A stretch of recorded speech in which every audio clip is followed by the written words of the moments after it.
Hello friends, good morning. ఎలా ఉన్నారు? నేను కూడా చాలా బాగున్నాను. సో ఏంటంటే ఈరోజు నేను పప్పు చేశాను కదా మా ఇంట్లో.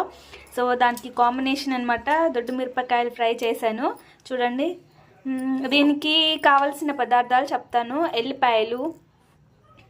ఎల్లిపాయలు, ఇంకా పచ్చిమిరపకాయ, పల్లీలు, ఉప్పు, అంతే. చూడండి, ఇందులో ఇట్లా మధ్యలోకి కోసి మధ్యలోకి ఇట్లా కాట్ పెట్టుకొని అందులో నింపుకొని స్టఫ్ ఇట్లా దారం కట్టేసుకోవాలి. ఎందుకంటే బయటకు వచ్చేస్తుంది కదా స్టఫ్ అంతా, అందుకే నేను దారం కట్టేసాను అనమాట. మళ్ళీ చుట్టేసాను దీనికి మొత్తము. చూడండి, మంచి ఫ్రై చేసుకోవాలి. చూడండి ఎలా ఫ్రై చేసుకోవాలన్నమాట. ఎంత బాగా ఉడుకుతున్నాయో చూడండి.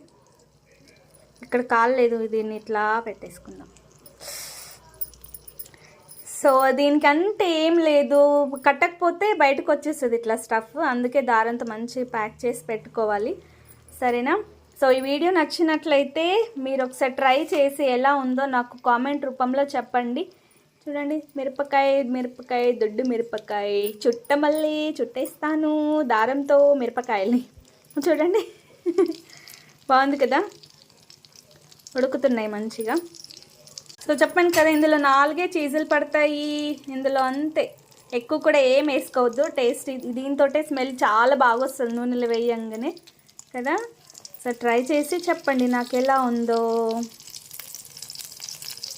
నాకైతే ఊరిలో వచ్చేస్తున్నాయి కదా చూస్తుంటే. ఫస్ట్ నేను వీడియో చేశాను, మంచిగా వచ్చినండి అది స్టఫ్ ఎలా మిక్స్ పట్టుకోవాలి అనేసి. అది వీడియో డిలీట్ అయిపోయింది, నాకు చాలా చిరాకు వచ్చేసింది, అందుకే మళ్ళీ చేస్తున్నా నేను. సో ఈ వీడియో ట్రై చేసి ఎలా ఉందో చెప్పండి. ఓకేనా ఫ్రెండ్స్? ఇలాంటి వీడియోల కోసం మన ఛానల్ని సబ్స్క్రైబ్ చేసుకోండి. అన్ని మిక్స్డ్ ఉన్నాయి అన్నమాట ఇందులో. ఓకేనా? Bye friends.